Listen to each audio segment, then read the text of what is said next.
Hi friends, మళ్ళీ ఒక మంచి కంటెంట్తో మీ ముందుకు వచ్చాను. అదేంటంటే లోకల్ యాప్లో ప్రస్తుతమైనటువంటి ఒక వార్తా క్లిప్పింగ్. అదేంటంటే ప్రారంభమైన మండల స్థాయి క్రీడలు అని చెప్పని ప్రచురించారు. దానికి సంబంధించినటువంటి ఒక మంచి పిక్ కూడా ఇక్కడ మీకు పబ్లిష్ అయింది, చూడవచ్చు. ఈ వార్తలోని పూర్తి వివరాల్లోకి వెళ్ళినట్లయితే, భద్రాచలం మండలంలోని ప్రభుత్వ జూనియర్ కళాశాల మైదానంలో శుక్రవారం మండల స్థాయి క్రీడలను ఎమ్మెల్యే తెల్లం వెంకట్రావు ప్రారంభించారు. ఎమ్మెల్యే మాట్లాడుతూ, క్రీడలు విద్యార్థుల మనోవికాసానికి, శరీర దారుఢ్యానికి ఉపయోగపడతాయన్నారు.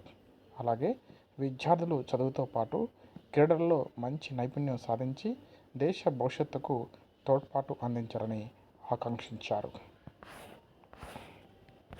ఇది ఈ వార్త యొక్క సారాంశం. Okay, thank you for watching. I shall meet again in the